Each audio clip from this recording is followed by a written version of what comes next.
Subscribe to our YouTube channel. Press the bell icon to receive the notifications. Like and share our videos. नमस्कार. दर शुक्रवारप्रमाणे याही शुक्रवारी 4 वाजता आम्ही तुमच्या समोर एक नवीन विषय घेऊन आलेलो आहोत. आजच्या फ्रायडे फिनटॉक मध्ये मी तुम्हा सर्वांचं स्वागत करते. माझं नाव मानसी भालेराव आणि माझ्या बरोबर आहेत उन्मेष देशमुख. म्युच्युअल फंड या विषयावरती खरं तर आधीही आपण बऱ्याच वेळा चर्चा केलेली आहे. मात्र आज म्युच्युअल फंडच्या एका स्पेसिफिक कॅटेगरी विषयी आपण बोलणार आहोत आणि या कॅटेगरीचं नाव आहे हायब्रिड फंड्स. तर हे हायब्रिड फंड्स म्हणजे नेमकं काय, ह्यामध्ये कोणी आणि कधी इन्व्हेस्टमेंट करावी, किती इन्व्हेस्टमेंट करावी, असे वेगवेगळे विषय आज आपण घेणार आहोत हायब्रिड फंड विषयी. तर उन्मेष सर, सगळ्यात पहिला प्रश्न, अगदी बेसिक प्रश्न मी हाच विचारू इच्छिते की हे नेमके हायब्रिड फंड्स म्हणजे काय, आणि जेव्हा एखाद्या व्यक्तीचे पैसे हायब्रिड फंड्स मध्ये गुंतले जातात तेव्हा नक्की ही इन्व्हेस्टमेंट कुठे होते? मला वाटतं सलग 2 आठवड्यांचा ब्रेक माझा झालेला आहे आणि सलग 2 आठवड्यांनंतर आपण आज भेटतोय आणि खूप चांगला विषय, माझ्या जिव्हाळ्याचा विषय आहे. कारण हायब्रिड फंड हा जो प्रकार आहे ना, हा तसाच युनिक प्रकार आहे. सगळ्यात सुरुवातीलाच सांगतो मी की हायब्रिड फंड म्हणजे आपल्या क्रिकेट टीम मध्ये जे कोणी क्रिकेट फॉलो करत असतील त्यांना जर ऑलराऊंडर प्लेयर्स माहिती असतील, जडेजा सारखे एकदम चांगले ऑलराऊंडर प्लेयर्स, तर हे हायब्रिड फंड तशा प्रकारचे असतात, जे गरज पडेल तेव्हा बॅटिंग पण करतात, गरज पडेल तेव्हा बॉलिंग पण करतात आणि फिल्डिंग तर चांगलीच करतात. तर हायब्रिड फंड हा तो ऑलराऊंडर प्लेअर आहे जो सगळ्याच क्षेत्रामध्ये खूप चांगलं खेळतो आणि आपला जडेजा सारखा एखादा खूप चांगला प्लेअर हायब्रिड फंड होऊ शकतो. तर मानसी, थोडंसं पार्श्वभूमी सांगतो आधी. म्युच्युअल फंडाचे प्रकार कुठले कुठले असतात आणि मग हायब्रिड फंड त्यातला कसा असतो ते सांगतो. सो म्युच्युअल फंडाचे प्रकार आपल्याला माहिती, इक्विटी प्रकारचे फंड असतात म्युच्युअल फंडामध्ये. इक्विटी प्रकारचे फंड जे ते आहेत जे सगळे स्टॉक्स मध्ये इन्व्हेस्ट करतात, शेअर्स मध्ये इन्व्हेस्ट करतात, त्याला इक्विटी फंड असं म्हणतात. दुसरा एक प्रकार आहे जे सगळे बॉन्ड्स मध्ये इन्व्हेस्ट करतात, त्याला आपण डेट इन्व्हेस्टमेंट किंवा डेट म्युच्युअल फंड असं म्हणतो. तर हे 2 झाले मुख्य प्रकार आणि त्यातून बनलेला हा तिसरा प्रकार म्हणजे हायब्रिड प्रकार. तर हायब्रिड मध्ये आता त्या दोघांपासून बनलेला असल्यामुळे इक्विटी आणि डेट या दोन्हीचा समावेश आहे. म्हणजे हायब्रिड फंडामध्ये स्टॉक्स ऍज वेल एज बॉन्ड्स असा मिक्स अँड मॅच केलेलं असतं. म्हणजे या याच्यामध्ये जी गुंतवणूक होते आपली ती एकत्रितरित्या स्टॉक्स आणि बॉन्ड्स मध्ये होते. आणि हायब्रिड हे नाव असल्यामुळे अर्थात त्याच्यामध्ये गोल्डचा सुद्धा समावेश, सोन्याचा सुद्धा समावेश काही फंडांमध्ये होतो किंवा होऊ शकतो असं आपण म्हणूया. तर हे अशा प्रकारे साधारणतः हायब्रिड फंड्स काम करतात. तुझा एक उपप्रश्न होता मानसी काहीतरी, तो मी मला वाटतं मिस केलाय. तो काय होता? येस, की आपले पैसे, माझ्या मते तुम्ही तो विषय कव्हर केलात की पैसे हायब्रिड फंड्स मध्ये गुंतले जातात, म्हणजे नेमकी कशात होते गुंतवणूक? बरोबर आहे. तर गुंतवणूक आपली जी होते हायब्रिड फंड्समध्ये ती आपण खरं तर हायब्रिड फंडमध्ये गुंतवणूक करतो, पण आपण हायब्रिड फंडमध्ये गुंतवणूक केल्यानंतर ती इनडायरेक्टली आपली स्टॉक्समध्ये जाते, बॉन्ड्समध्ये जाते आणि गोल्डमध्ये जाते. त्या त्या फंडाचं जे प्रमाण ठरलेलं असतं त्या प्रमाणामध्ये ती स्टॉक्समध्ये किंवा बॉन्ड्समध्ये किंवा गोल्डमध्ये जात असते. गोल्डमध्ये जाते. ओके सर, इक्विटी म्युच्युअल फंडचे जे 3 मेन कॅटेगरीज आहेत, लार्ज कॅप, मिड कॅप आणि स्मॉल कॅप, हे सगळ्यांनाच परिचित आहेत. एक सेकंड. Yes, sorry. हा. तर म्हटलं की इक्विटी म्युच्युअल फंडाच्या ज्या 3 मेन सब कॅटेगरीज आहेत, लार्ज, मिड आणि स्मॉल, या सगळ्यांनाच परिचित आहेत. मात्र तशाच हायब्रिड फंडच्या सुद्धा काही सब कॅटेगरीज आहेत का, काही प्रकार आहेत का? हो, हायब्रिड फंडामध्ये पण एक मोठी रेंज आपल्याला मिळते प्रकारांची, आणि ही जी रेंज आहे सगळ्या वेगवेगळ्या प्रकारांची, ती रेंज पण आपल्याला कन्झर्वेटिव्ह पासून ते अग्रेसिव्ह पर्यंत, म्हणजे त्याच्यामध्ये सुद्धा आपण बराच मोठा चॉईस आपल्याकडे असतो की आपण कुठल्या प्रकारचा हायब्रिड फंड घ्यायला हवा. तर मी त्यासाठी माझा स्क्रीन शेअर करतो आणि स्क्रीन शेअर करून तुला सांगतो की हायब्रिड फंड कुठल्या कुठल्या प्रकारचे आहेत. हो.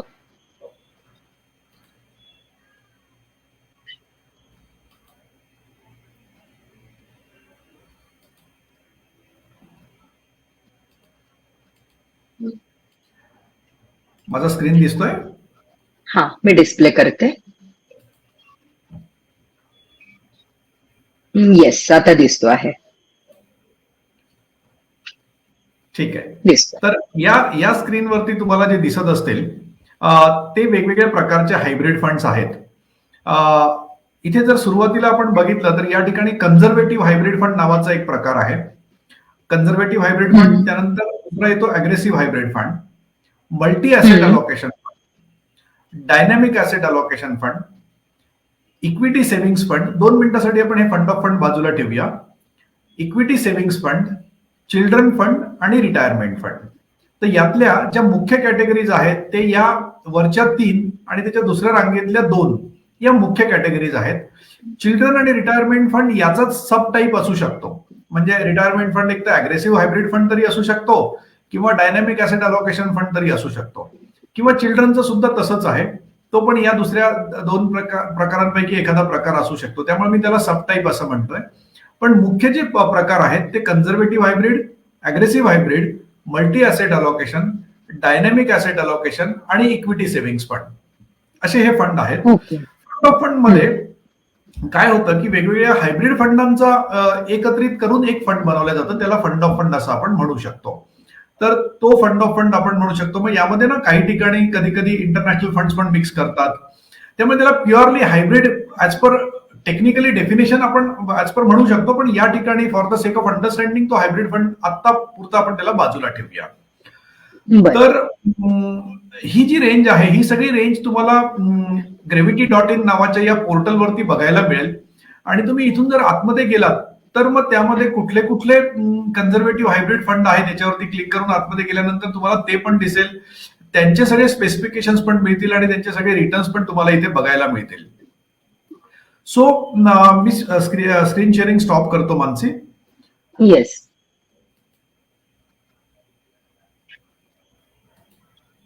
ओके, आपला स्क्रीन. हा, तर हे सगळे प्रकार आहेत जसं मी आता सांगितलं. याचा तुझा उपप्रश्न काय होता मानसी नेमका? की आता ही जी रेंज आहे तुम्ही म्हणालात की कन्झर्वेटिव्ह पासून अग्रेसिव्ह पर्यंत, तर याच्यामध्ये आपण किती रिटर्न्सची अपेक्षा ठेवू शकतो किंवा काही कालावधी आहे का? कोणत्या अँगलनी घेऊ शकतो आपण हे असं? म्हणजे मी खरं रिटर्न्सची अपेक्षा म्हणण्यापेक्षा मी तुम्हाला ऍक्च्युअल रिटर्न्स आता या सगळ्या फंडांचे सांगतो की काय काय रिटर्न्स याच्यामध्ये ऍक्च्युअली मिळालेले आहेत. तर आपण जसं आता कन्झर्वेटिव्ह हायब्रिड फंड नावावरूनच आपल्याला लक्षात येतं की हा बऱ्यापैकी कन्झर्वेटिव्ह आहे. कन्झर्वेटिव्ह हायब्रिड फंडनी मागच्या 5 वर्षांची आणि 3 वर्षांची रिटर्न्स आपण म्हणू ऍव्हरेज रिटर्न्स. तर वार्षिक परतावा जो मागच्या 3 वर्षांमध्ये दिलेला आहे कन्झर्वेटिव्ह हायब्रिड फंडांनी तो 8.97% दिलेला आहे आणि 5 वर्षांचा त्यांचा जो ऍव्हरेज आहे तो 8.48% आहे. म्हणजे ही जी रेंज आहे साधारणतः आपण 8.5 ते 9% रिटर्न्स आपल्याला कन्झर्वेटिव्ह हायब्रिड फंड्स म्हणतात असा एक निष्कर्ष काढू शकतो. अर्थात 5 रिटर्न्स वरून पुढचे रिटर्न्स आपण म्युच्युअल फंडामध्ये जज करू नयेत, ते कमी जास्त होऊ शकतात. पण हा एक ऍव्हरेज मी तुम्हाला सांगण्याचा प्रयत्न करतोय. त्यानंतरची जी पुढची कॅटेगरी येते ती पुढची कॅटेगरी आहे इक्विटी सेव्हिंग्स फंड. हा कन्झर्वेटिव्ह फंडापेक्षा थोडासा जास्त अग्रेसिव्ह असतो. जेव्हा आपण कन्झर्वेटिव्ह कडून अग्रेसिव्ह कडे जातो तेव्हा याच्यामध्ये शेअर्सचं प्रमाण वाढत जातं, शेअर्स मधल्या गुंतवणुकीचं प्रमाण वाढत जातं. तर कन्झर्वेटिव्ह हायब्रिड फंडामध्ये साधारणतः 20% स्टॉक्सचं प्रमाण असतं आणि बाकीचं डेटचं प्रमाण असतं. तसंच इक्विटी सेव्हिंग मध्ये मात्र ते शेअर्सचं प्रमाण साधारणतः 30-35% वर जातं.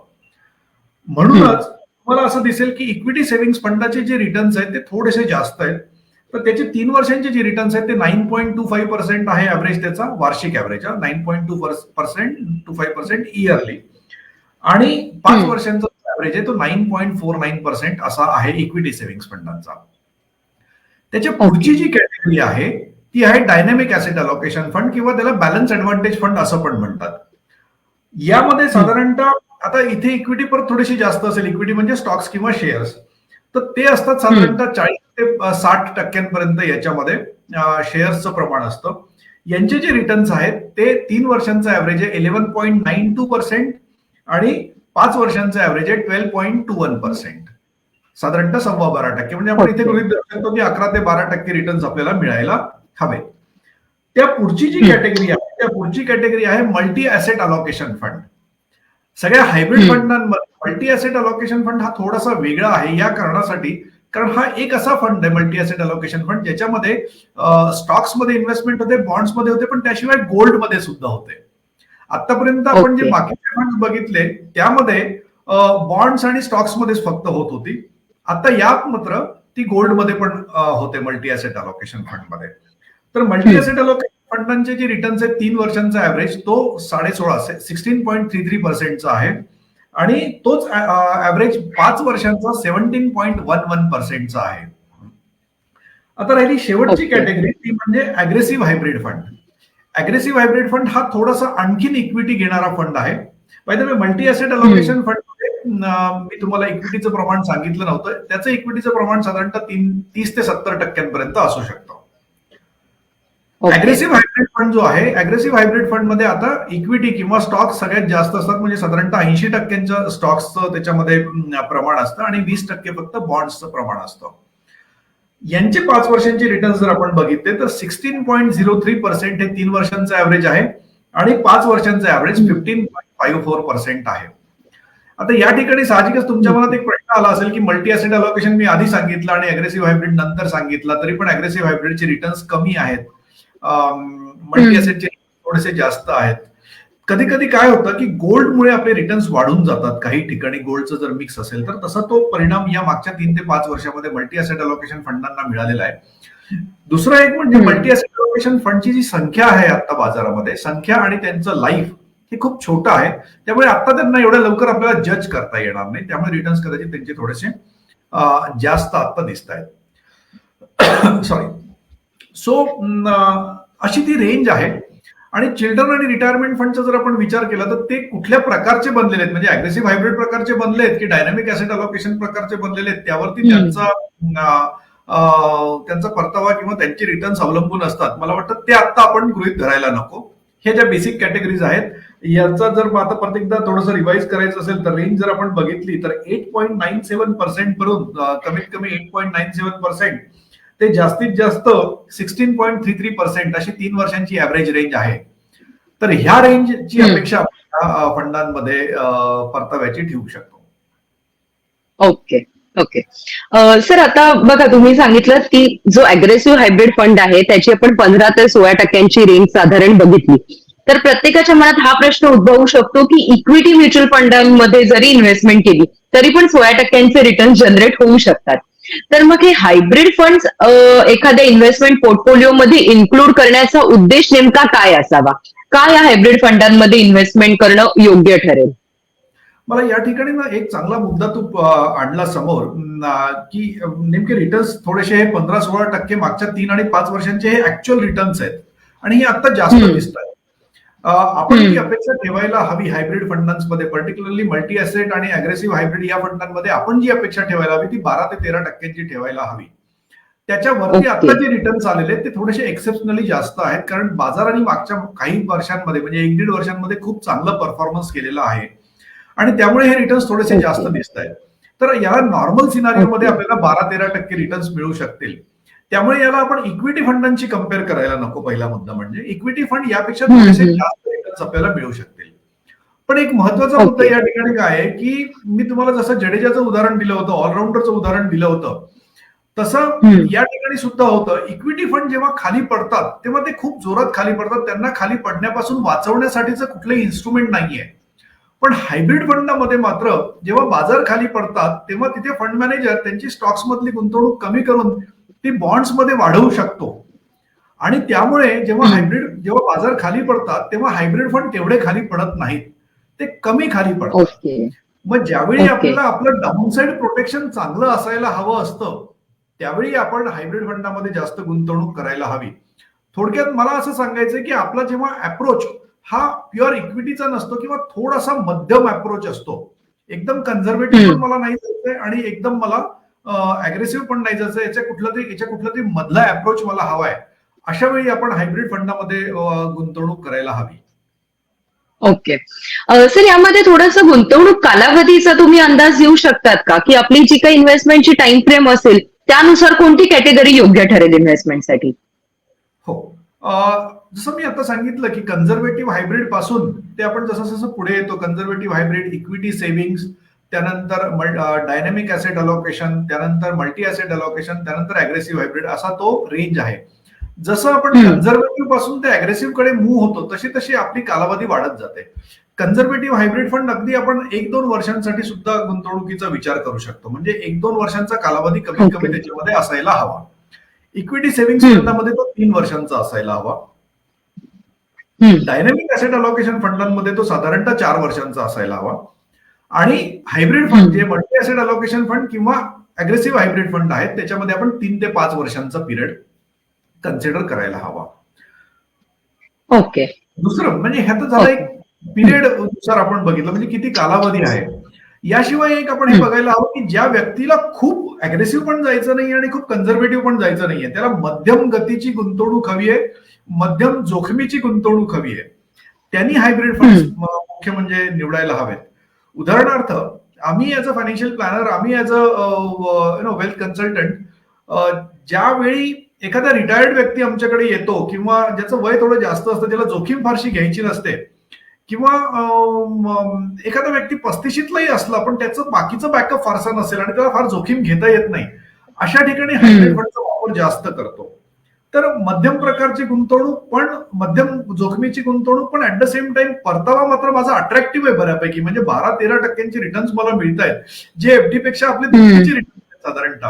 आपल्याला त्या ठिकाणी आपण ते वापरू शकतो.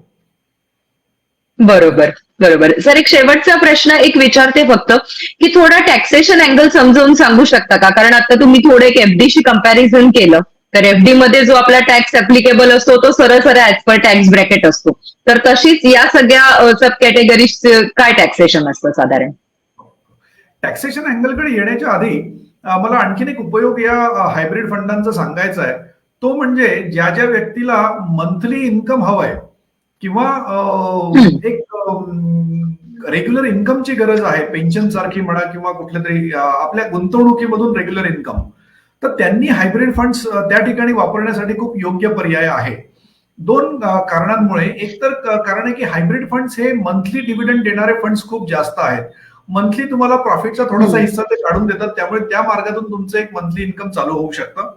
आणि दुसरा एक प्रकार जो सिस्टमॅटिक विड्रॉल प्लॅन, म्हणजे आपणच आपला प्रॉफिट दर महिन्याला थोडासा काढून घ्यायचा, हा प्रकार करण्यासाठी सुद्धा हायब्रिड फंड हे जास्त योग्य फंड आहेत, कारण त्यांचं डाऊनसाइड प्रोटेक्शन खूप चांगलं असतं.